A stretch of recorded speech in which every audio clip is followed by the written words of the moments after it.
आज हम सभी के लिए अपार हर्ष का दिन है कि मुख्यमंत्री अभ्युदय योजना के इस प्लेटफॉर्म पे, जिसके माध्यम से हम प्रदेश भर में विद्यार्थियों के लिए UPSC, UPPSC, NEET, JEE, NDA, CTS इत्यादि परीक्षा की तैयारी करने वाले समस्त विद्यार्थियों, जहां उनके शैक्षिक उन्नयन को ध्यान में रखते हुए उनके लिए विषय वस्तु, कोचिंग क्लासेस, टेस्ट सीरीज इत्यादि देते हैं। साथ ही साथ इस योजना का जो दूसरा परम उद्देश्य है कि विद्यार्थियों का नैतिक विकास हो, जिसके लिए सरकार ने प्राइवेट इंस्टीट्यूट से अलग हटके अपने खर्च पे विद्यार्थियों को ये सुविधा देना सुनिश्चित कराया है।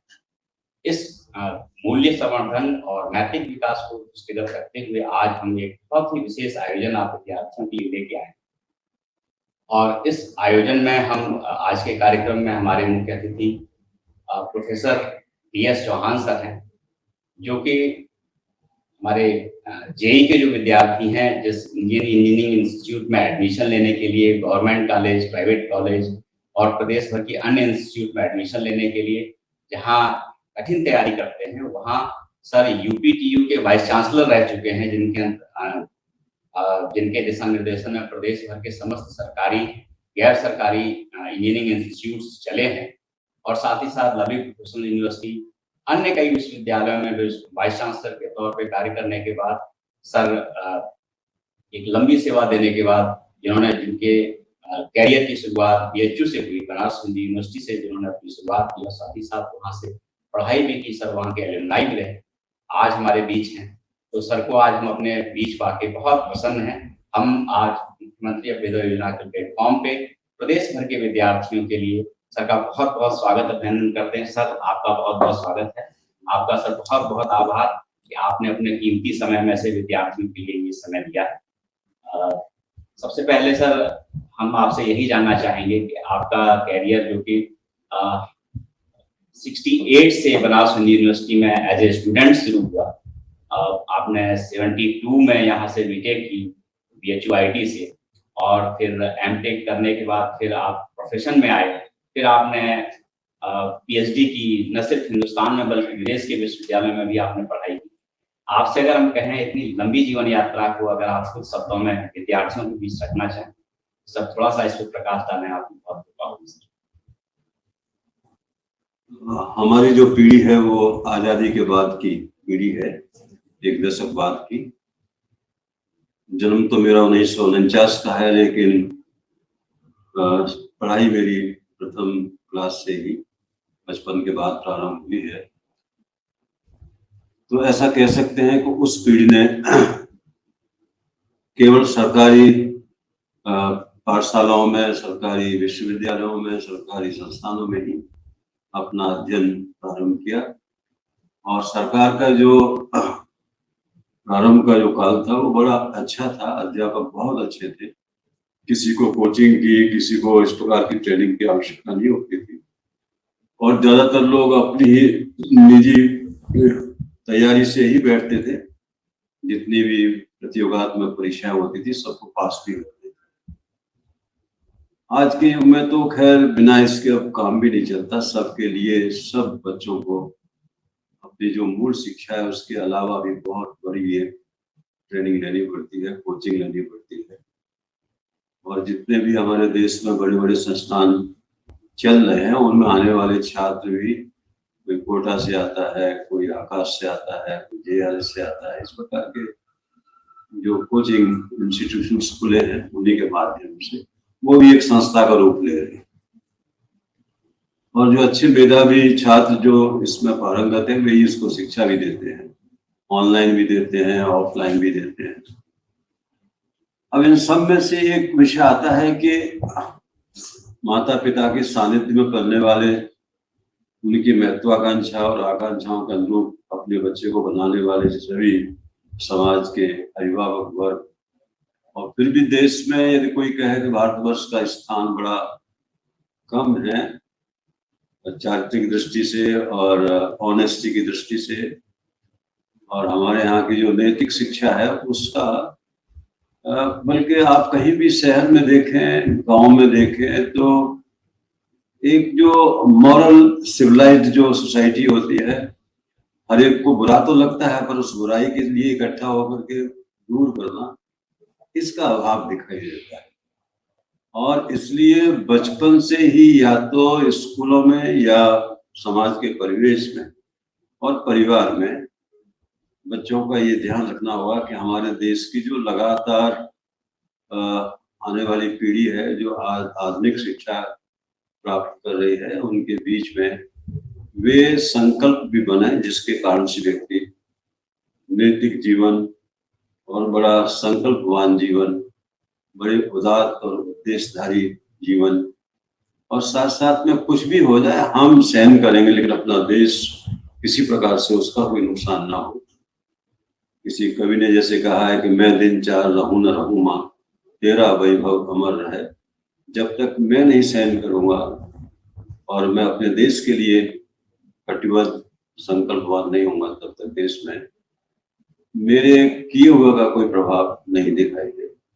इसलिए व्यक्ति का, स्वयं का, समाज का और हमसे जो भी हमारे संपर्क में देश विदेश आते हैं, चाहे जो भी व्यक्ति है, मानवता का कोई व्यक्ति हमारे साथ बैठे, उसको लगना चाहिए कि ये व्यक्ति भारतवर्ष में शिक्षित है, इसका एजुकेशन, इसकी सभ्यता, इसकी संस्कृति, इसका व्यवहार, इसका आचरण अनुकरणीय है। हम जहां भी रहें अच्छी चीजों का हम भी अनुकरण करें और हमारा कोई और भी अनुकरण करे, ये हमारी सफलता है। एप्रिसिएशन जो है किसी भी, हमारे पुराने काल में कहते थे कि कीर्ति तो जीवन दे के बचानी चाहिए। यदि आपका एप्रिसिएशन सोसाइटी में है, आपका क्रेडिट सोसाइटी में है, आपके लोग सम्मान इसलिए करते हैं कि आप अच्छे आदमी हैं, इससे बड़ा कुछ भी नहीं है। तो इसी परिप्रेक्ष्य में आज का जो विषय, आप जो भी प्रश्न पूछेंगे मैं रखूंगा। और मेरी शिक्षा तो बनारस में, मैंने इंजीनियरिंग पास किया, एमटेक भी मैं कर रहा था, पर इमरजेंसी आने के बाद मेरा छूट गया, मैंने पूरा नहीं किया। और यहाँ से जाके मैंने फिर NIT तिरुचिरापल्ली, जो बड़ी उस समय RECs के बीच में बड़ी अच्छी थी, उनका नाम भी था सूरत-कल का और REC तिरुचिरापल्ली का, जो पहले हम मद्रास यूनिवर्सिटी से गिंडी, MIT, तिरुचिरापल्ली, ऐसे 5-6 कॉलेज थे, उनका एक साथ परीक्षा होती थी, उसी में मैंने एमटेक किया और मैं अच्छे छात्र में आता था। प्रथम स्थान पे मेरा एमटेक भी हुआ। डिग्री तो मेरी मास्टर ऑफ इंजीनियरिंग कहलाती थी, क्योंकि पहले की जो ट्रेडिशन थी उसमें MSc इंजीनियरिंग या मास्टर ऑफ इंजीनियरिंग, जो आजकल सब यूनिफॉर्म हो गई है, एमटेक हो गई है, वही समान नाम की ये डिग्रियां थी, उपाधियां थी। 1979 से मैंने रेगुलर परमानेंट स्थायी पद पर हिंदू विश्वविद्यालय में प्रवक्ता के रूप में मैंने प्रवेश किया था। और 2013 में 65 साल से पहले ही मैंने 1.25 साल पहले अपना रिटायरमेंट ले लिया, वॉलंटियर रिटायरमेंट। और 34 वर्ष सेवा मेरी विश्वविद्यालय की थी, पर मैं डेपुटेशन पर करीब 5 विश्वविद्यालयों में, जिसमें से 2 गवर्नमेंट के 4 टेन्योर्स थे, वो मैंने पूरे किए। एक डायरेक्टर भी रहा एक गवर्नमेंट कॉलेज का, और 9 वर्ष मैंने निजी विश्वविद्यालय में भी सेवाएं दी। देश के जितने भी हमारे अधिकरण हैं, जैसे UGC है, AICTE है, DST है, इन सब में मैं उनके कार्यकारिणी का मेंबर रहा हूँ।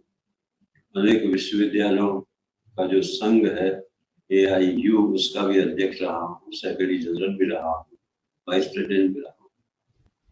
और हिंदू विश्वविद्यालय का छात्र संघ का मैं अध्यक्ष रहा, तो उस समय मैंने JP आंदोलन में भी भाग लिया। तो मेरा एक बहुत लंबा कैरियर शिक्षा और शिक्षा जगत में चलने वाले अभियानों से है। उसमें कोई किसी प्रकार का कोई जो आजकल की पॉलिटिकल नहीं, बल्कि आंदोलनात्मक, लेकिन परिवर्तन के लिए। और जयप्रकाश जी का तो पूरा मूवमेंट ही केवल आचरण आधारित था। समाज में संपूर्ण क्रांति हो तो उस क्रांति में व्यक्ति महत्वपूर्ण है, उसमें जितनी क्षमता हो, सरलता हो, और साथ साथ में उसके अंदर प्रतिबद्धता हो कि मैं ईमानदार रह के देश का काम करूँ। मेरे कारण से देश को कोई बोझ नहीं होना चाहिए। ये जेपी मूवमेंट का संपूर्ण एक प्रभावी एक प्रस्तुतिकरण था, जिसमें हम सब लोग भाग लिए और सफलता विफलता के साथ बहुत लोग बड़े ऊंचे पदों पर गए। लेकिन देश आज भी इस बात की अपेक्षा करता है कि शिक्षा के माध्यम से, परिवार के माध्यम से, समाज के माहौल के माध्यम से कोई व्यक्ति अनैतिक धारा से उठ करके समाज को प्रताड़ित न करे, क्योंकि ये संस्कृति ये हमारी मूल धारा में नहीं आता।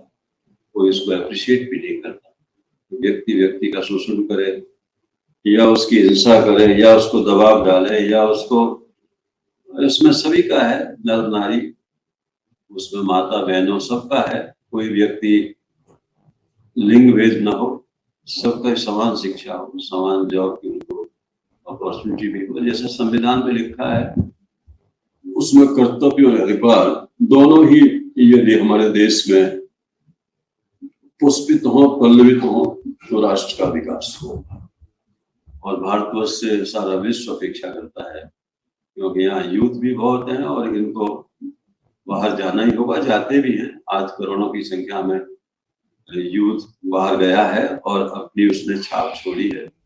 मैं स्वयं अमेरिका में करीब 6 वर्ष रहा हूँ और मैंने ये देखा है कि जब व्यक्ति अपना घर छोड़ देता है तो दूसरी धरती पर बड़ा मेहनत करता है और अपना एक सोशल क्रेडिट, अपनी जो एक स्थापना करता है कि मेरा जीवन जो है विशेष है और मैं आपके लिए योगदान देने आया हूँ, केवल आपके यहाँ से आर्थिक नागरिक बनने नहीं आया हूँ।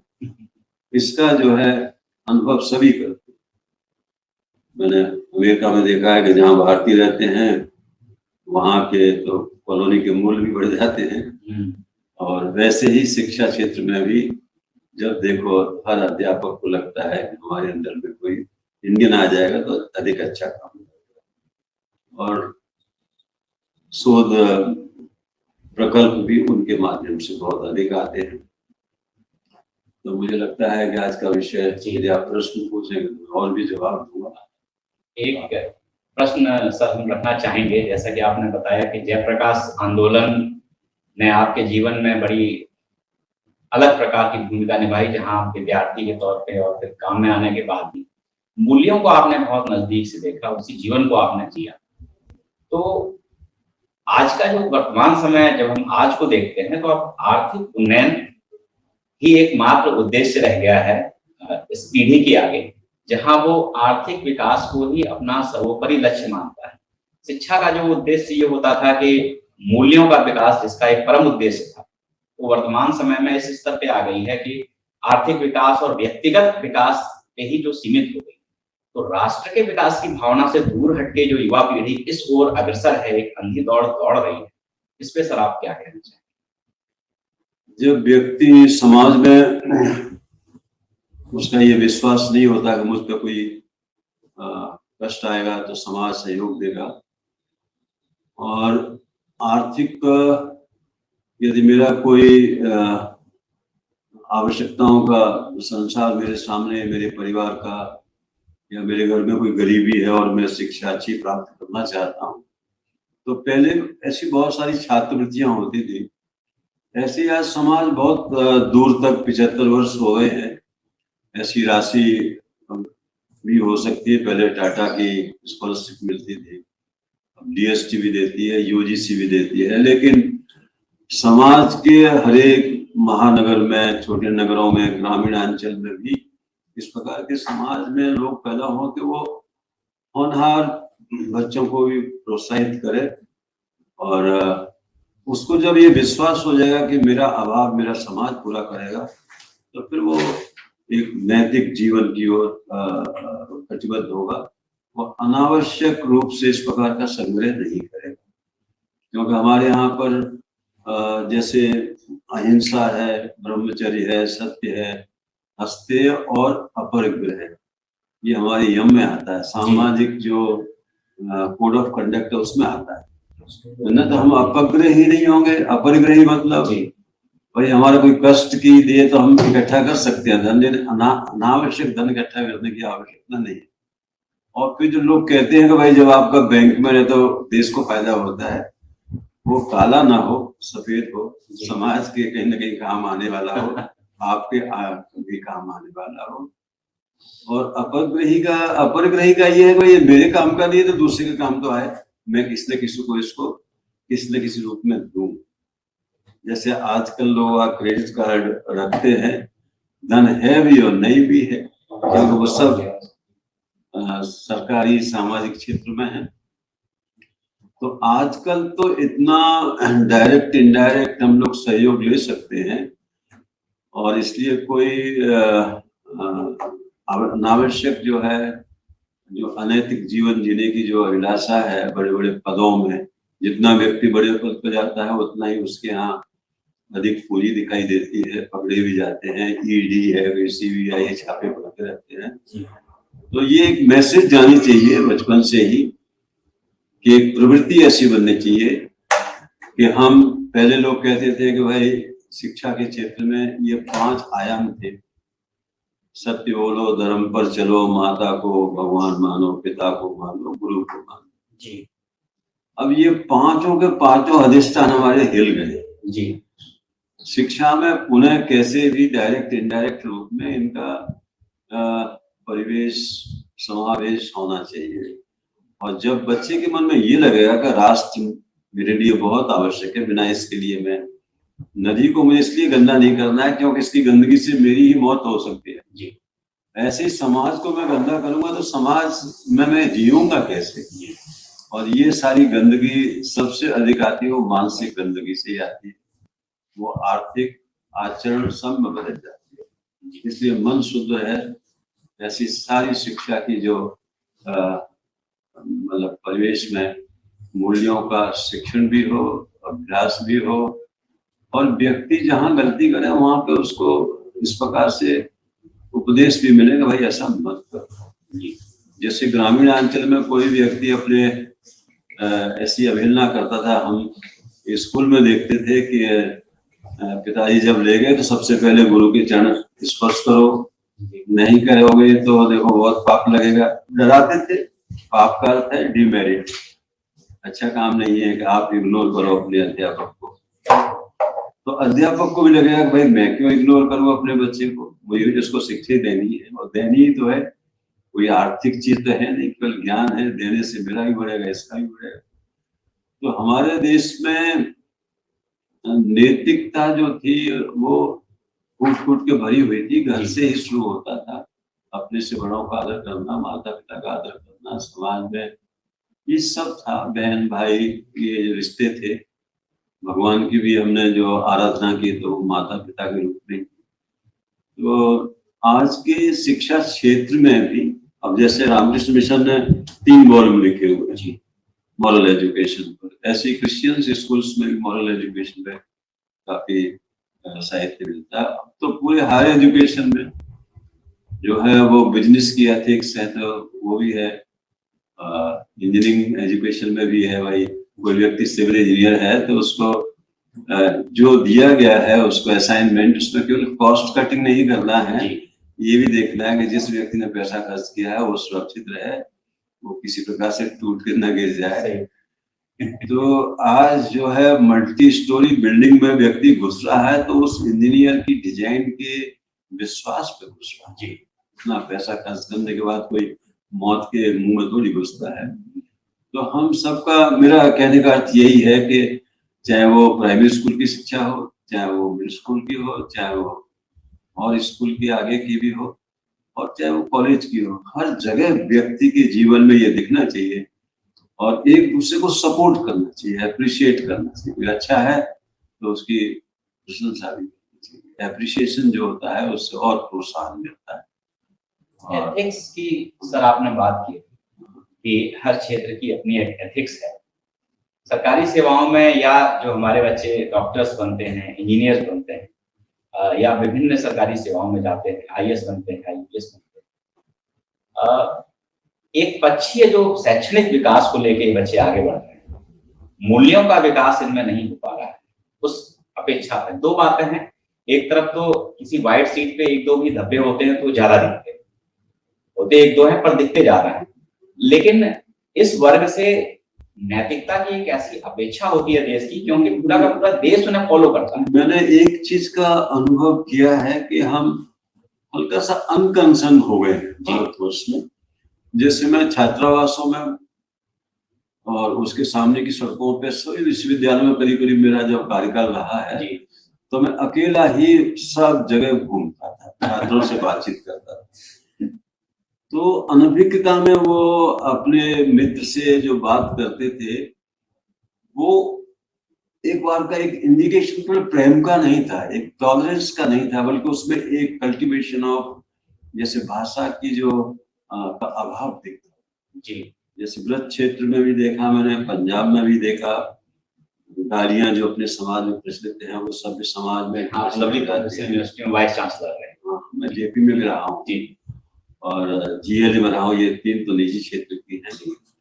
और यूपी टेक्निकल और उत्तराखंड टेक्निकल, ये दोनों गवर्नमेंट सेक्टर है, और दोनों में मैं लंबे काल तक रहा हूँ, उन दोनों से भी ज्यादा रहा हूँ जी। पूरे प्राइवेट सेक्टर में आप 2000 से 2006 तक 6 साल यहाँ रहा, 5 साल उत्तराखंड टेक्निकल में रहा, 1 साल डायरेक्टर सुल्तान। ये 12 साल का काल मेरा प्राइवेट क्षेत्र था सबसे बड़ा, और रिटायरमेंट के बाद तो मैंने निजी क्षेत्र में रहा, 9 साल घूमे, 9 साल से। तो मैंने अनुभव किया है कि हम पहले जैसे कभी रामायण सीरियल देखिए तो कहीं नहीं लगता है कि कोई व्यक्ति अनुचित मतलब डायलॉगिंग कर रहा है, ऐसा लगता है कि नेचुरल जीवन ही ऐसा जी। या आप चंद्रगुप्त मौर्य देखिए चाणक्य का, तो उसमें भी इसी प्रकार का दिखता है जी। लेकिन हम आपस में जब बातचीत करते हैं तो उन शब्दों का ये कहाँ लग रहा है जी, उसका चिंतन नहीं करते, और वो धीमे धीमे हमारे स्वभाव में प्रवेश करते हैं। कोई भी गाली दे देना, बहन की, माँ की, किसी को कुछ भी कह देना, ये यहीं से सिद्ध होता है कि हम कुछ गिर रहे हैं जी। और जब हम जाते हैं अपने किसी सरकारी सेवा, हम तो अपनी ईगो के साथ, अहंकार हमारा शून्य नहीं होता। कोई मान लो मैं बड़े पद पे हूँ और मेरे पास कोई आया, तो ऐसा लगता है ये छोटा आदमी मेरे पास क्यों आ गया। अकिंचन भाव से ही आप बड़े पद पे जाओ, ये मान जाओ कि आप कोई ऐसे भगवान ने आपको बना दिया है कि इस पे और कोई नहीं आ सकता जी। आपसे जो मिल रहा है वो आपके ही समान जो है संभावना उसकी भी है। जो मैं लोगों से कहता था कि मेरा जितना स्टाफ है वो सबके सब कुलपति हो भी गए मेरे साथ में जो थे। जब मैं 50 साल का था, वो 30 साल के थे, आज सब कुलपति हैं। तो मैं कहता था you are all potential you know vice chancellors, और वो हो भी गए। भगवान ने मेरी वो जो एक आपके साथ सर उन्हें सीखने का मौका मिला, उसका परिणाम रहा कि वो। और मैंने इस बात को भी देखा है कि व्यक्ति लंबे काल तक जैसे मैं कुलपति रहा, तो उसमें बहुत बड़ा योगदान मेरी जो वित्तीय वैराग्य था जी। मैं कभी किसी से दे तो सकता था अपनी तरफ से जो मेरे पास है सही हो, पर मैं कभी किसी से अपेक्षा नहीं करता था। और इस कारण से, क्योंकि जब भी आपको लंबे काल तक रहना है तो आपको सोशल क्रेडिट, ये सोशल क्रेडिट लंबे काल तक आपका अच्छा नहीं है, इसका असर आपकी पूरी फैमिली पर। और आपके जो बच्चे हैं, बच्चों को कभी भी अपने पद से मत संस्कारित करो। समाज में जिस उम्र के बच्चे उसके साथ के हैं उनके जैसा बनाओ। उनको ये मत दो हाँ तुम मेरे बेटे हो तो तुमको ये ऐसा नहीं, उनको सबके बच्चे जैसे रहते वैसे रहो। तो ये कहते हैं कि द सोसाइटी में एक यूनिफॉर्म सिविल कोड का मतलब ये भी है कि समान वय के बच्चों में किसी प्रकार का अहंकार जी, उनमें ही समत्व हो, उनमें ही एक प्रेम हो, उनमें मित्रता हो, किसी का प्रकार का इस प्रकार का, तो सहयोग वहां से बढ़ता है। और ये मैंने जिस संस्था में मैं आजीवन रहा, सामाजिक संस्था में भी, वहां भी मुझे यही सिखाया गया कि तुम्हें देश के लिए जीना है, अपने लिए नहीं जीना।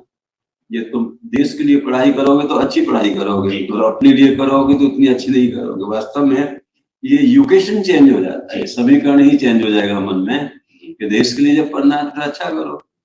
दो शब्द सर आपने प्रयोग किए, एक तो वित्तीय वैराग्य और दूसरा देश के लिए काम करने की।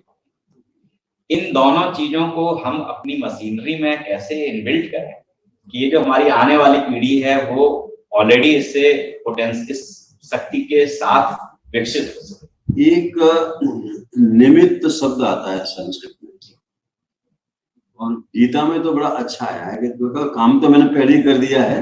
भगवान कृष्ण कहते हैं सारा महाभारत सब जो है ये मेरे द्वारा पहले ही सब रचित है, तुम जो निमित्त बनना। निमित्त मात्रम भव सव्यसाचिन, ऐसे कहते हैं। ऐसे ही आपका जीवन भी एक निमित्त जी, और ये पहले से ही है सबका सब।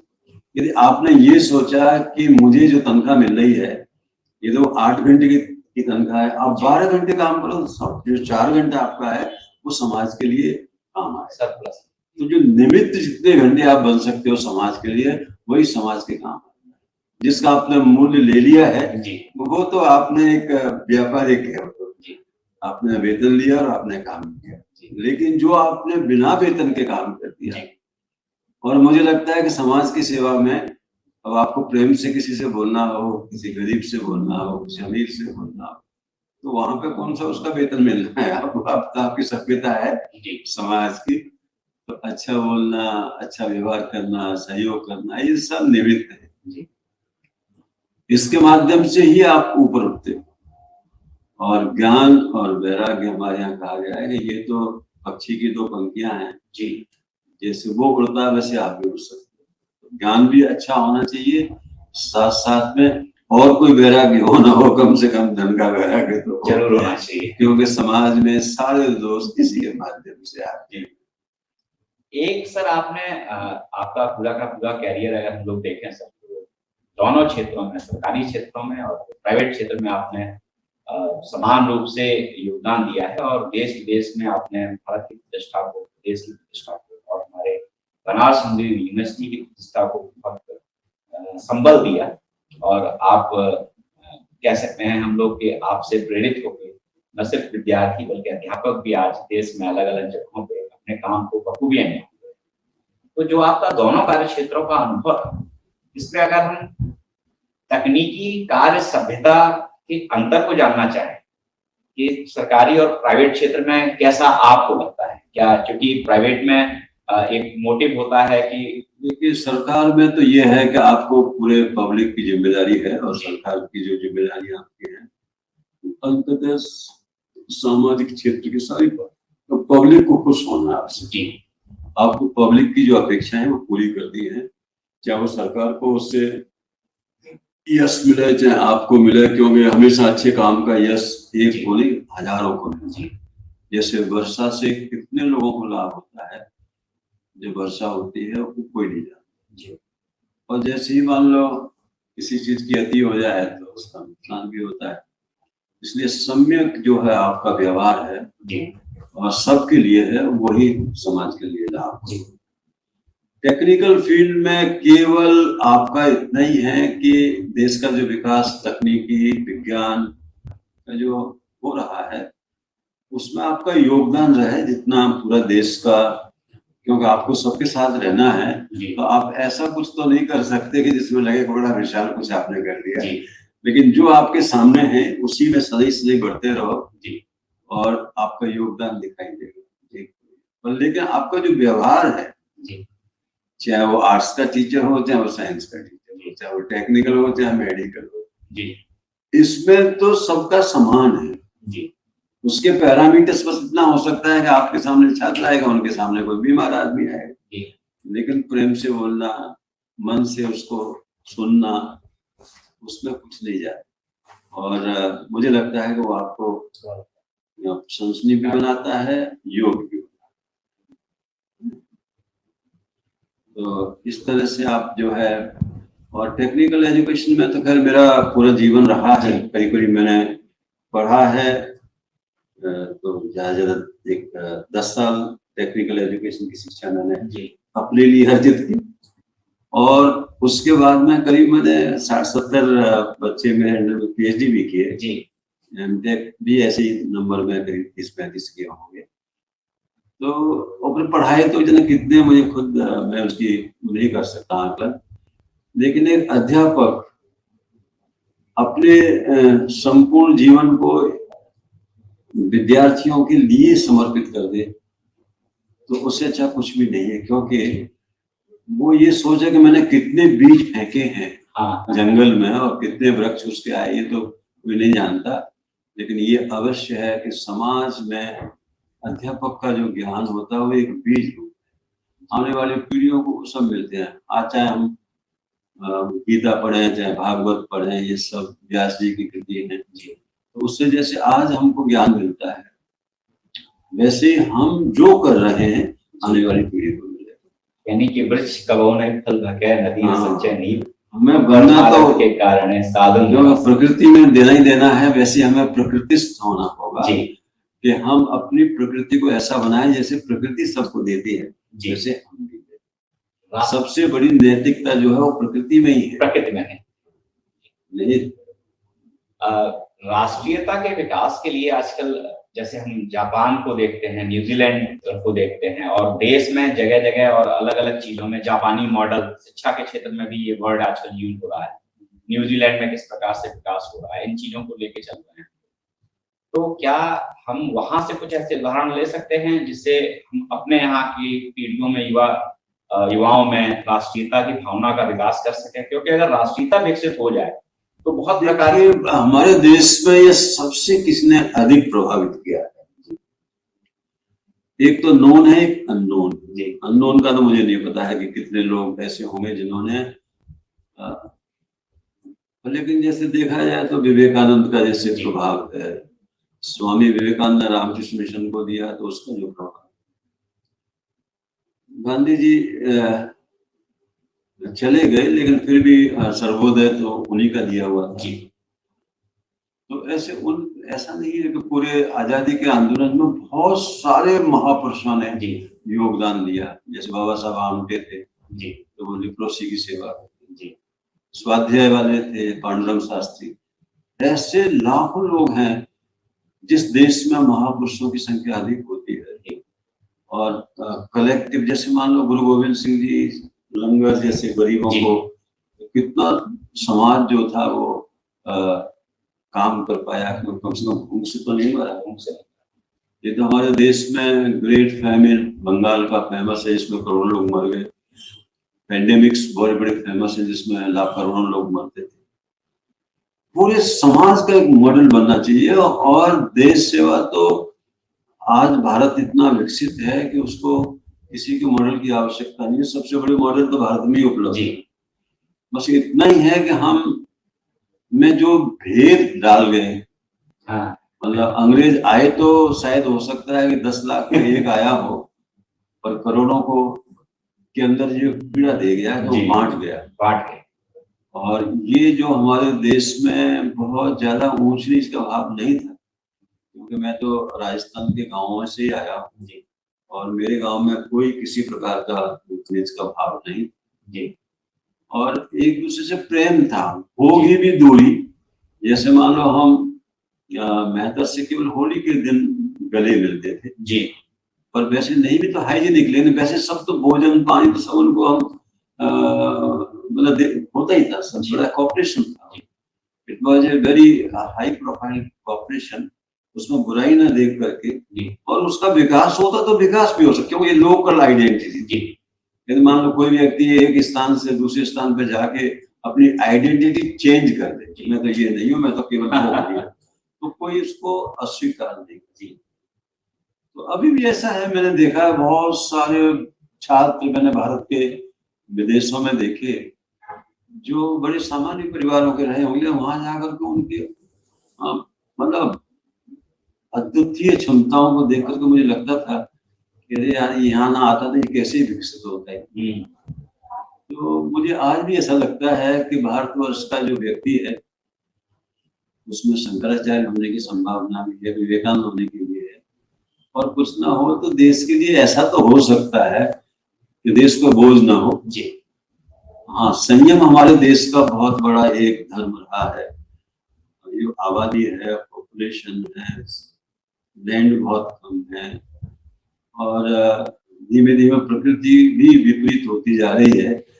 तो इसको रोकने के लिए हमें स्वयं को भी बहुत संयमित करना होगा। और पूरे विश्व में भारतवर्ष का व्यक्ति जो इमोशनल क्वोशेंट है और जो आईक्यू है इंडियंस की, कहीं पर जाके कहीं भी सेटल हो सकता है। उसको किसी न धर्म से वो है विरक्ति है, न किसी का अपमान की है, तो सब में मिक्स हो जाता है। बस इतना ही है कि वो हिंसा प्रेमी नहीं, हिंसा से विरक्त रहता है। इसलिए जहां पर भी ज्यादा हिंसा है वहां तो वो नहीं टिक सकता जी। तो भारतीय मूल्यों में प्रेम ही प्रेम है, और सब चाहे तो भगवान बुद्ध के जैसे जीवन है पूरे विश्व को प्रभावित कर सकता। सर, आपने एक वार्तालाप के दौरान अभी महापुरुषों के नाम में गांधी जी का नाम लिया, तो शिक्षा में जो गांधी जी का बुनियादी शिक्षा के रूप में जो योगदान है, तो आज जो नई शिक्षा नीति हम लेके आ गए हैं, तो नई देखिए अंततः क्या है, भारत तो गांवों का देश है जी। गांधी जी हमेशा गांव स्वराज की बात करते थे, और गांवों में जब तक प्रेम और कुछ न कुछ पैदावार नहीं करेंगे जी, कभी वृक्ष केंद्रित तो कभी गौ केंद्रित, पशु केंद्रित, और कभी उसने खेती की, कभी उसके पास जल था, कभी नहीं था। आज भी हमको गांवों के अंदर एक आर्थिक संपादन कैसे करेगा वहां का व्यक्ति, और शिक्षा भी चाहिए, बुनियादी इतनी चाहिए कि वो समझ सके कि मैं कर क्या रहा हूँ, मेरा मार्केट वैल्यू क्या है। मैं आज भी वो जो ट्रेडिशनल खेती कर रहा है उसमें और कुछ वैज्ञानिक इनपुट, जैसे आज मान लो प्रधानमंत्री जी ने सबके भूमि की जो स्वास्थ्य है, जो सॉइल हेल्थ है, उसकी टेस्ट कराई। अब उसको भी पता लगना चाहिए कि जो सॉइल टेस्ट हुआ है उसका मेरे को क्या लाभ होगा। इसलिए शिक्षा का केवल यही नहीं है कि बहुत बड़ी बड़ी किताबें पढ़ाना है, यही पढ़ा दो भाई कि तुम्हारी जो खेती है उसमें इसका उत्पादन अधिक होगा, इसकी ये हेल्प है, और उसको उसमें ट्रेनिंग दे दो, ठीक है, वो पढ़ सके, लिख सके, समझ सके, आपसे बातचीत कर सके। और कोई ऐसा नहीं है कि एक किसी लैंग्वेज से ही पूरे विश्व का कल्याण होगा, ऐसा भी नहीं है। हमने संस्कृत छोड़ा तो बहुत कुछ छूट गया जी, ऐसे अंग्रेजी छोड़ेंगे तो बहुत कुछ छूट जाएगा, लेकिन भाषा तो कोई कोई बनी रहेगी जी। पर फिर भी देश के कल्याण के लिए, देश में देखो हम इंपोर्ट कम करें, एक्सपोर्ट ज्यादा करें, तो उसको कहते हैं इंटरनेशनल प्रॉस्पेरिटी आपकी बढ़े जी। अब इस लायक हम बने कि पूरा विश्व हमारे सामान को खरीदे जी, पूरे विश्व के जो व्यापार में, ट्रेड में हमारे पास रिसोर्स भी हो और हम दे भी सके उनको कुछ। तो हमारे पास यदि हमारा युवक यहाँ से जाके वहां कुछ अच्छा कमाएगा और फिर देश में ही आएगा, देश को भी देगा, तो कुछ कर सकता है। पर लेकिन फिर भी भारत को एक अपना मॉडल भी होना चाहिए कि मेरी कितनी जनसंख्या यहाँ है, और जिसको जाना होगा तो उसको कितना जो है उठना होगा कि वो और समाज को भी दे सके। तो मुझे लगता है कि अन्य जगह संयम नहीं होगा पर पॉपुलेशन कम है, हमारे यहाँ संयम हो फिर भी पॉपुलेशन बहुत ज्यादा है। तो पॉपुलेशन डिविडेंड का अर्थ यही होता है कि आप यहाँ से कहीं ना कहीं जाकर के, मतलब पॉपुलेशन डिविडेंड का अर्थ ये नहीं है कि तुम्हारे पास कुछ खाने को नहीं हो, तुम सब इकट्ठे भीड़ कर सको। और मुझे लगता है कि अच्छा होने के लिए व्यक्ति को बहुत तप करना पड़ता है, ऐसे राष्ट्र को भी जो है सामूहिक तप की आवश्यकता होती है, और शिक्षा जो है सबसे अच्छा तपोधन है। उसमें आपने अधिक अपने को खपाया तो सारे विश्व को दे सकते। सर, आपने बहुत अच्छी बात कही कि शिक्षा वास्तव में सबसे बड़ा तपोधन है, और इस तपस्या को जैसे ही हम साधेंगे, हम जो विश्व गुरु की ओर जाने का हमारा जो संकल्प है और हम रहे हैं, और पुनः हम उस स्थान को प्राप्त कर सकते हैं।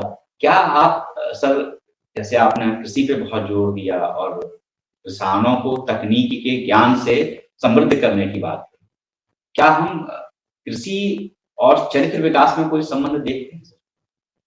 देखो मैं तो ग्रामीण अंचल में मैंने बहुत काम किया है जी, वर्षों काम किया है। तो मैंने देखा कि जो व्यक्ति खेती करता है अपने हाथ से, करवाता है नहीं, जो करता है अपने हाथ से, उनका चरित्र मैंने बहुत गहराई से देखा जी।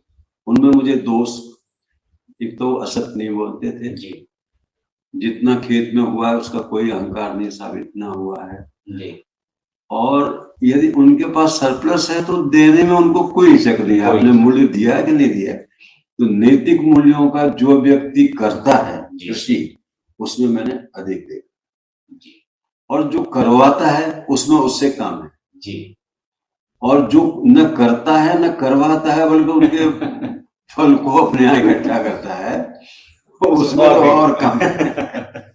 तो इसलिए मैंने तो तीनों फेज देखे हैं गाँव में, क्योंकि मैंने करीब करीब एक 18 साल तक ग्रामीण जीवन को बहुत नजदीक से देखा जी और 23 साल मैंने विकसित होके देखा है। जी तो इसलिए, और मैंने ट्राइबल बेल्ट में काम भी किया है बहुत सारा, इसलिए मुझे बहुत गहराई से ये है कि निश्चय जो है रूप से हमारे जो नैतिक मूल्य हैं वो कर्ता में ज्यादा हैं। जी जो कर्म करता है, निष्काम कर्म, मेरा कर्म ये नहीं है तो आप खेती करो और उसमें अनाज पैदा ना हो, जी ये निष्काम नहीं है। आपने खेती की, किसी का नुकसान नहीं किया, नहीं, और जो आया उसी में अपने संतुष्ट हुए, ये भी निष्काम कर्म है।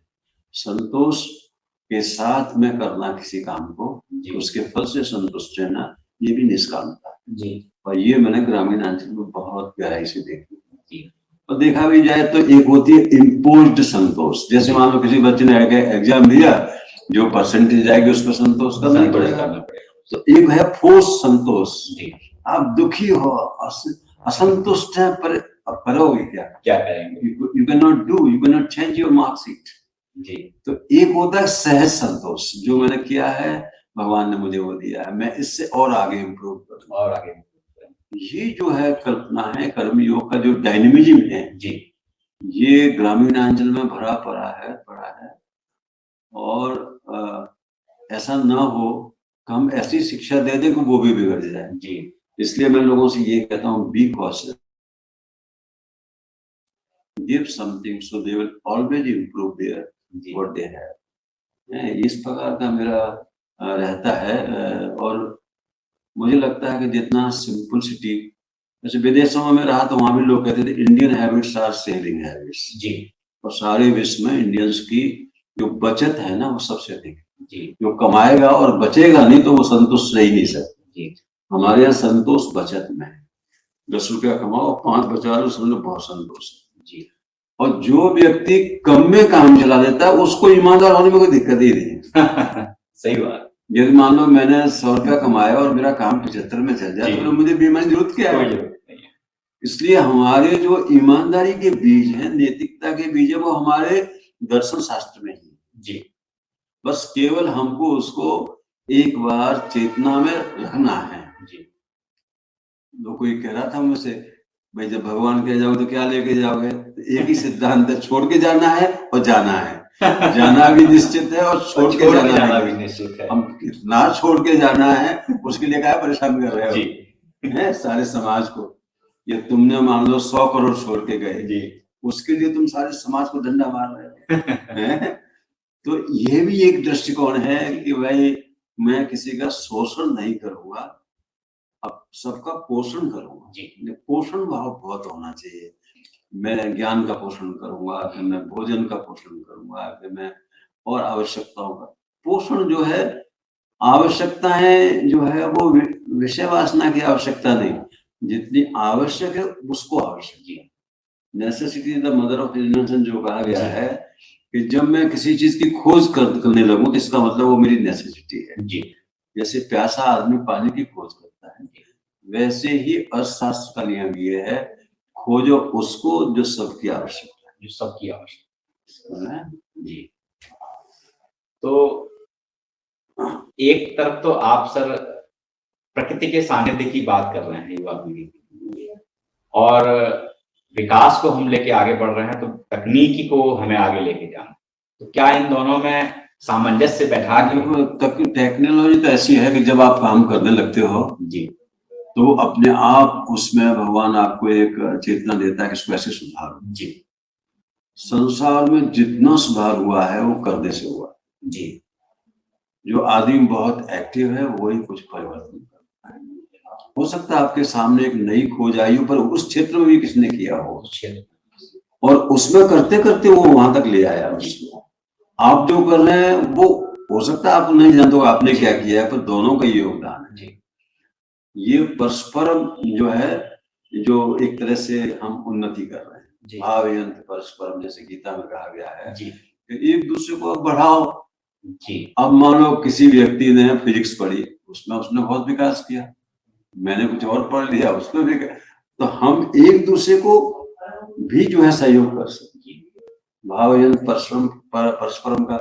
अब जैसे हमारे ON श्रीवास्तव साहब थे, वो हाइड्रोजन अलग करके पानी से और हाइड्रोजन फ्यूल से व्हीकल चलाना चाहते, वो चले गए संसार से, लेकिन आगे भविष्य तो है उसका, देखते तो गए, उनके अनुभव के आधार पर और लोग काम करेंगे।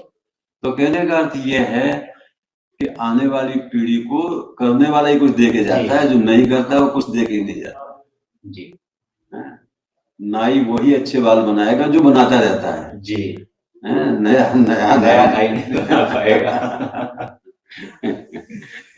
सर, भ्रष्टाचार और जो चारित्रिक पतन जैसी स्थिति समाज में व्याप्त है, तो क्या राष्ट्रीयता की भावना अगर हम किसी प्रकार से विकसित करें, देखो किसी चीज का, अच्छी चीज का अतिरेक, इसका मतलब है बुरी चीज का अभाव। और ये संस्कृत का शब्द था कुरूपता, उसी से करप्शन निकला। जैसे कुरूपता की जो अंग्रेजी का आप लिख दें, बिल्कुल वही आ जाएगा आपको, करप्शन आ जाएगा। तो मनुष्य में वैचारिक कुरूपता को करप्शन कहा गया था पहले। मान लो मैं किसी, कोई महिला है, तो हमारे यहाँ कहावत है, धर्म वो है जो बहुत लंबे काल तक चलता है। जैसे मान लो मैं किसी को भाई कहूँ, मरने दम तक कह सकता हूँ कि वो सनातन चीज है भाई कहना, पर किसी को मैं मतलब कुछ और कहूँ जो सनातन नहीं चल सकता। मान लो कोई स्त्री से मेरा कोई संबंध है, उसको मैं शादी करने लग जाऊँ, वो तो मुझे आगे बाढ़ेगी, इसका मतलब है कि वो सनातन नहीं है, सनातन संबंध नहीं है। भाई का, बहन का, नानी का, नाना, ये सब सनातन संबंध है, जब तक चाहो तब तक बोलो, 1000 बार बोलो, कौन किसको फर्क पड़ता है, क्योंकि सनातन है, ये सुख देने वाली। ऐसे ही जो कुरूपता होती है विचारों की, वो सनातन नहीं है, धर्म है वो, इससे बल्कि दूसरा व्यक्ति परेशान होता है। और करप्शन जो है, जिसको हम भ्रष्टाचार बोलते हैं, आचार शब्द आ गया ना, वेदों में लिखा है चरित्रहीनम न पुनन्ति वेद, पूरा वैदिक ज्ञान भी उसको पवित्र नहीं कर सकते जो चरित्रहीन है। ऐसे ही कर्म की, विचार की, वाणी की कुरूपता जो होती है, वो विभीषिका है। उसको जो है कोई व्यक्ति ना दे समाज को, तो समझिए इससे बड़ा योगदान कोई नहीं। और हमारे देश में क्या है कि मजबूरी का फायदा उठाना, जिसको हमारे पाप कहा गया है। मान लो कोई डॉक्टर है, किसी का इलाज कर रहा है, उसकी मजबूरी का मैं इतना पैसा लूं, या कोई अपंग व्यक्ति है, उसको पैदल नहीं जा पा रहा है, तो जो उसको सहारा दे रहा है वाहन वाला, वो उससे ज्यादा पैसा ले रहे। या जैसे पेंडेमिक में लोग जो है बेचारे साइकिल चला के घर जा रहे हैं 1,000 किलोमीटर, और किसी से पैसा भी नहीं है, कोई सहारा नहीं दे रहा है। तो कहते हैं जब व्यक्ति बहुत क्रिटिकल फेज से निकलता है, उस समय यदि कोई व्यक्ति ही उसका सहयोग न दे के उसका और जो है दोहन शोषण करे उसका, तो जैसे मान लो आपके पास पैसा नहीं और मैंने भोजन दे दिया, ये सहयोग। और मैंने कहा अच्छा तुम्हारे पास पैसा नहीं है, मेरा 4 दिन काम करो, तो भोजन करो, मतलब उसको दास बना लिया। तो ये जो है शोषण। मुझे एक बड़ी अच्छी घटना याद आ रही है कि एक बार मैं, बहुत पुरानी बात है ये, कि एक गुजराती था आदमी, वो मेरे आगे आगे जा रहा था दर्शन करने के लिए शंकर भगवान के मंदिर, और जब लौटा तो दुखी सा कह रहा किसने मेरी जेब काट ली। और मंदिरों में भीड़ में ऐसे लोग होते ही हैं, तो बोले, मैंने कहा कि तुम मैं दे देता हूँ, तो बोले मैं लूंगा तो नहीं किसी से, मैं धर्म कर्म करने आया हूँ, मैं आपसे पैसा क्यों लूंगा, मेरे भैया लौटा देना, वहां से भेज देना जहाँ का तुम रहने वाला।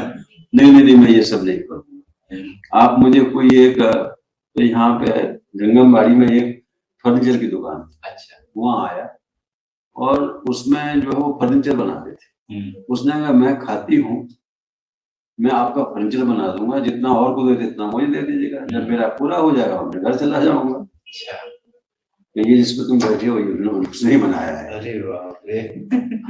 ये कितने साल पुरानी है सर? 30 साल पुराना है।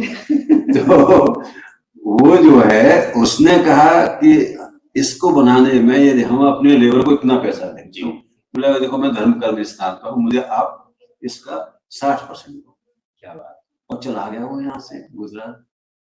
तो मैं कई दिन तक ये सोचता रहा कि देखो एक आदमी धर्म यहाँ स्थान पर आया, एक तो वो चोर था जिसने उसकी चोरी कर ली, तो एक वो था जिसने कमा के फिर घर गया है, और उतना नहीं कमाया कि जिसके घर में कमाया उसको 40% देके गए।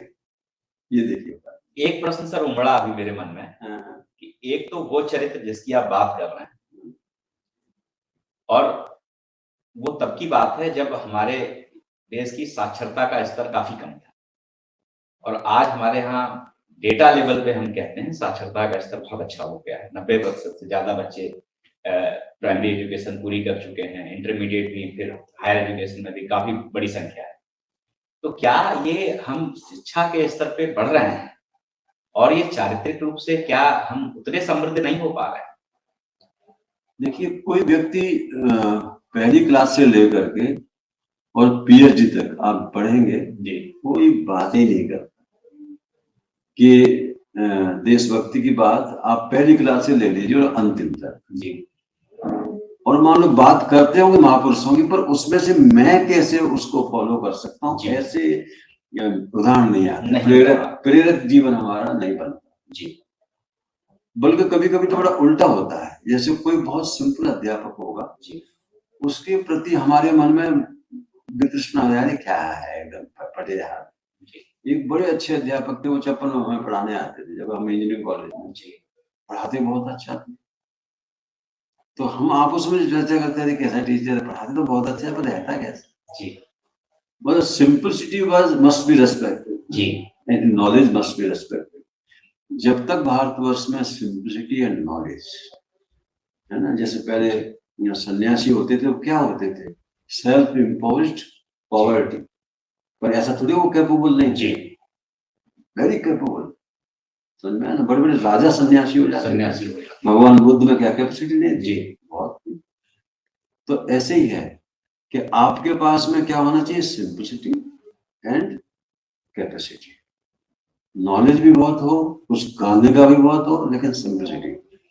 द मोमेंट हमारा देश इस सिंपलिसिटी में आ जाएगा ना, उस दिन ये देश नैतिकता अपने आप फैलने लगेगी। जब तक हम दिखावटी जीवन में रहेंगे, वो कहते थे ना विवेकानंद, मेरे देश में कोई दर्जी नहीं व्यक्तित्व बनाता है, मेरे देश में तपस्वी व्यक्तित्व, तपस्या व्यक्ति, तपो राष्ट्रम बलम ओजस्वी। किसी भी राष्ट्र में ओज और बल तपस्या से आता है, कोई तीरस नहीं आता कि हमें कपड़े बना दिए बड़े महंगे कपड़े तो आप बड़े राजा लग रहे हो। अरे राजा नहीं लग रहे हो, तुम एक्टर लग सकते हो। आपने सर बहुत अच्छे एक आयाम को खोला कि जो सरलता को सहजता से जब हम देश में फैला पाएंगे, तो चरित्र के साथ साथ चरित्र तो विकसित होगा ही, साथ ही साथ राष्ट्रीयता की भावना स्वतः आएगी, और ये जो बुराइयां हैं ये अपने आप दूर होंगी। मुझे और गांधी जी का जीवन का नहीं पता है, न मैं उनकी बुराई करता हूँ कभी जी, पर उन्होंने जैसे खादी दी, स्वदेशी के लिए आग्रह किया, और सिंपलिसिटी का सम्मान होता था जी। मैं जब खादी के कपड़े नहीं पहन पाता था तो मेरे पिताजी हैंडलूम के कपड़े ला के पहना देते जी, कहते थे ये दोनों बराबर हैं, दो ही में से पहनोगे। तो मुझे बड़ा अच्छा लगता कि क्या है, वो ये नहीं कहते थे मैं कह रहा हूं इसलिए पहना। हाँ। गांधी जी से भी तो पहनते थे जी।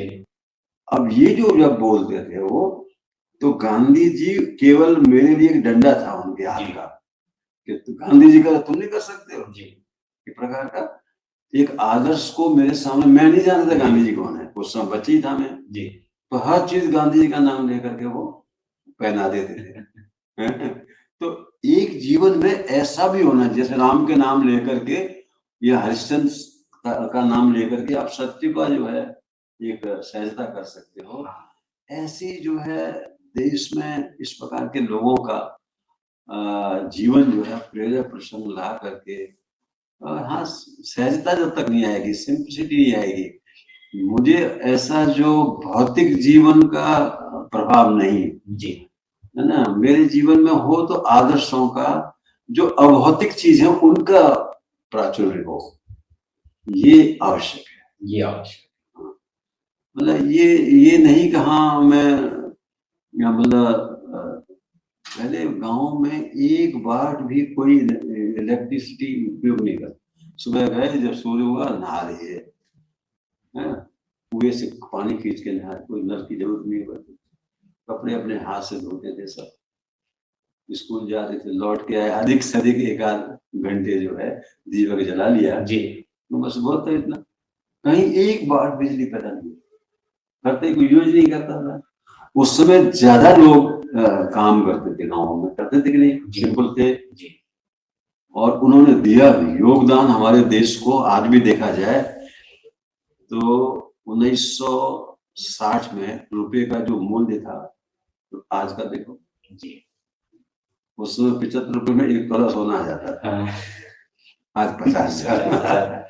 तो इसका मतलब उसमें दम ज्यादा थी। हाँ, मतलब हम लोग जो है 500 रुपये भी मिल जाते थे मई तनख्वाह का 72 में, जी, तो आदमी को लगता था कि मेरे पास कुछ है। और आज उसी पद पे लोगों को 1 लाख से अधिक मिलता है, जी, करीब 200 गुना ज्यादा है, तब भी वो असंतुष्ट है। ये तो इसका मतलब है कि हर युग का अपना एक आदर्श है जी, जिसने हमको यहाँ तक पहुंचाया है। पर इस प्रचुरता में भी इतना डिफरेंस हो गया है कि एक आदमी बहुत गरीब है, एक आदमी बहुत अमीर है, इनके बीच की जो डिस्टेंस है, ये हमारी सिंपलिसिटी को इरोड न करे जी, और ये हमारे अहंकार का प्रवेश न कराए और फिर हमारी ये आवश्यकता न बन जाए। जी, ऐसा न हो जाए कि व्यसन भोजन से भी ज्यादा आवश्यक होता है। ऐसे ही है कि ये जो बनावटीपन जीवन है, वो जो है सामान्य जीवन से बहुत महंगा ना हो, जी, हम टॉलरेट भी नहीं। ये होता है कि आपने मान लो कोई अपना शरीर में कुछ लगाया, कलर लगाया, तो डिस्फिगर नहीं करना चाहिए, मतलब भद्दा न बना दे आपका जो भगवान ने बनाया उससे भी खराब न बना दे, बस नहीं। आपने सर बहुत अच्छी बातें बताई। मैं थोड़ा सा उन विद्यार्थियों के बारे में आपसे बताना चाहूंगा जो इस योजना से लाभान्वित होते हैं। जो आप चरित्र विकास की बात कर रहे हैं, राष्ट्र स्वयं अपने बालकों के लिए इस प्रकार की शिक्षा की व्यवस्था करे जो उनको शिक्षा से होते हुए रोजगार में जोड़े। तो इस प्रकार की ये एक बृहद योजना है। माननीय मुख्यमंत्री योगी आदित्यनाथ जी ने इसको 2021 बसंत पंचमी के दिन शुरू किया था और इसमें एजुकेशन को एम्प्लॉयमेंट से जोड़ने के उद्देश्य से, सभी प्रकार की प्रतियोगी परीक्षाओं से जोड़ने के उद्देश्य से सभी जाति वर्ग धर्म के बच्चों के लिए इस योजना का शुभारंभ कराया। और इसमें जो हमारे 90% से ज्यादा से बच्चे पढ़ते हैं, ये इतने गरीब हैं कि वास्तव में उनके अभिभावक जब हमसे मिलने आते हैं, वो बच्चे हमसे मिलने आते हैं, जब वो क्लास करते हैं, तो उनकी आंखों में जो अभाव पहले से था, उसमें ये योजना वास्तव में बहुत संबल की तरह कार्य कर रही है। आप जैसे वरिष्ठ वाइस चांसलर तो एक ओहदा है, लेकिन एक अध्यापक के जो गुण आपके अंदर सर हैं और जो एक प्रेरक प्रसंगों के माध्यम से आपने विद्यार्थियों के लिए कई बातें बताई, तो इन सभी विद्यार्थियों के लिए जो कि 18 साल से लेके 30 साल 35 साल तक के बच्चों का ग्रुप है, प्रदेश के समस्त जनपदों के विद्यार्थी, जब हम इस वीडियो को अपने चैनल के माध्यम से प्रसारित करेंगे तो वो बच्चे इसको देखेंगे और निश्चित रूप से सीख लेना चाहेंगे। ऐसे बड़े लोगों की बातों को बच्चे बहुत ध्यान से सुनते हैं क्योंकि उन्हें भी वो उस सपने को जीना चाहते हैं, आप जैसा बनना चाहते हैं, उस जगह पे आना चाहते हैं बच्चे।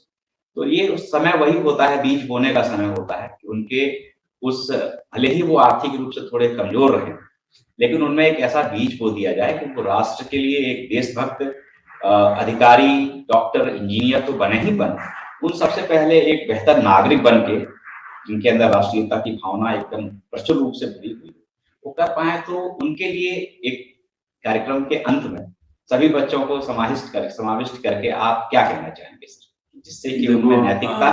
मैंने जब मैं ट्राइबल बेल्ट में काम करता था जी सर। सोनभद्र डिस्ट्रिक्ट में, जी सर। तो जितने बच्चे आते थे सबको पहले मैं कहता तुम नहाना धोना से सीख लो। कुएं पे ले जाता था जी।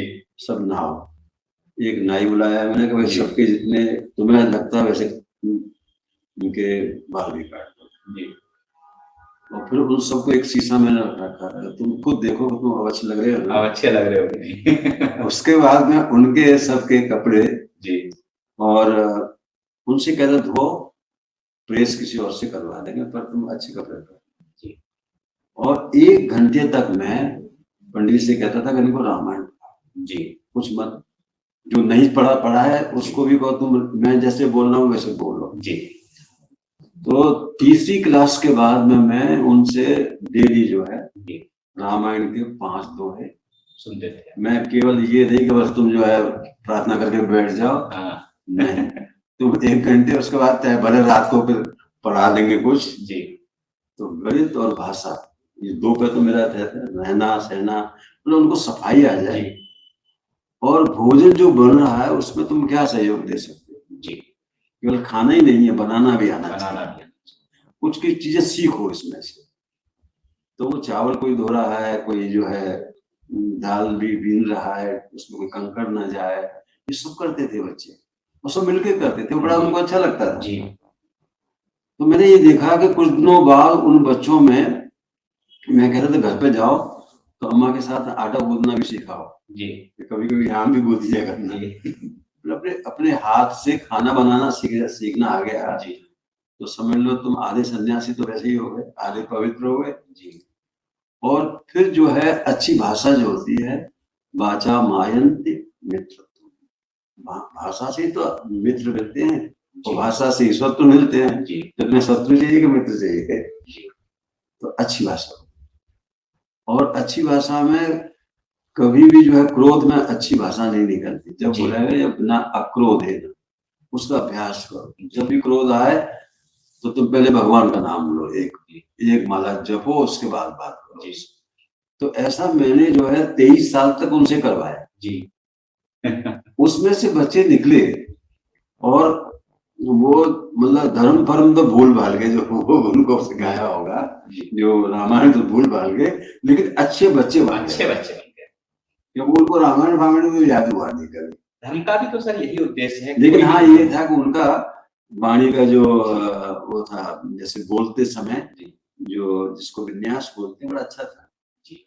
और बोलने में अशुद्धि कोई नहीं होती थी। हाँ, तो धीमे धीमे इन सब चीजों का जो योगदान था उनके पूरे व्यक्तित्व को बनाने में। और फिर मैंने कहा कोई एक उद्योग सीखो। जी। जैसे वहां पे एक जगह पे बैटरी जो थी ना, वो जैसे खराब बैटरी होती थी, उनको कैसे रिन्यूअल करते हैं। जी। तो मैं हमेशा बड़े बच्चों को जो 10वीं कक्षा वाले होते हैं उनको भेज देता था, और वो खुद कहते कि भाई हम इनको इतना पैसा दे दें। जी। और मैंने उनसे कहा था कि ये बच्चे कहीं किसी मतलब एसिड की कांटेक्ट में नहीं आने चाहिए। पता लगा कि हमेशा के लिए उसने बंद कर दिया, मुझे नहीं जाना। जी। बड़ी होशियारी से वो सरदार जी थे जो सिखाते थे उनको, मतलब इन बच्चों में इतना कॉन्फिडेंस आ गया कि वो मतलब जैसे आपको पंखा है उसको रिपेयर कर सकते थे, जल जाए तो उसकी बाइंडिंग बना सकते थे।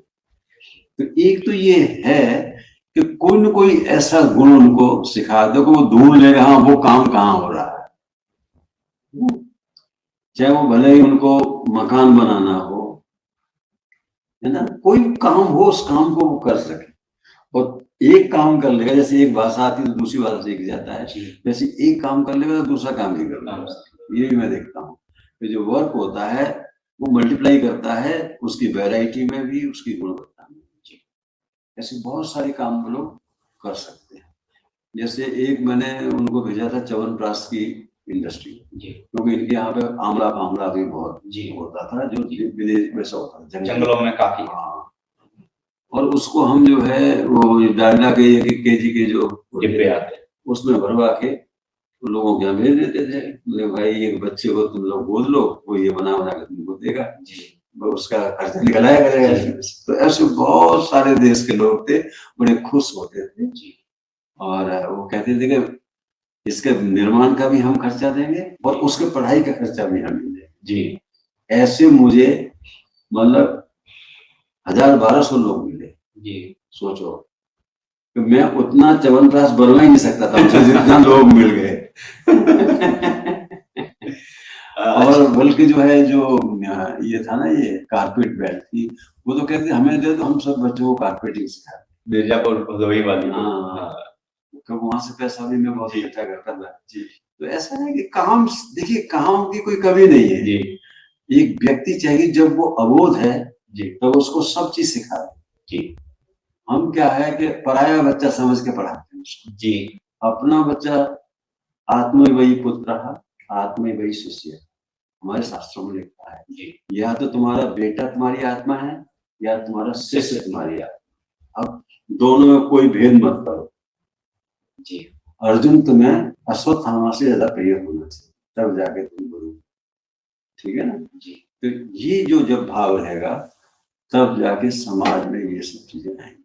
और सुंदर कथन सर आपने विद्यार्थियों के लिए बताया। समय की हम लोगों की एक सीमा है और ऑलरेडी हमारी गलतियों की वजह से समय ज्यादा लग चुका है, क्योंकि ऑनलाइन इन कार्यक्रमों को करना, इनकी रिकॉर्डिंग करना एक वर्तमान समय में बड़ी चुनौती है, कई चीजें बढ़ी हैं परंतु आपने सर इन विद्यार्थियों के लिए बिना विचलित हुए, बिना अपने समय की परवाह किए पूरा का पूरा समय दिया। आशा करेंगे सर हम लोग आगे भी विद्यार्थी परक अगले कार्यक्रम में आपसे बच्चों को मिला पाएंगे। आपको सर अपना बहुमूल्य समय इन विद्यार्थियों के लिए माननीय मुख्यमंत्री अभ्युदय योजना में इस प्रकार से हम गरीब बच्चों को, प्रतिभावान बच्चों को लाभान्वित करा रहे हैं, आपने जो समय दिया समस्त अभ्युदय परिवार की ओर से, प्रदेश भर के विद्यार्थियों की ओर से आपका सर बहुत बहुत आभार।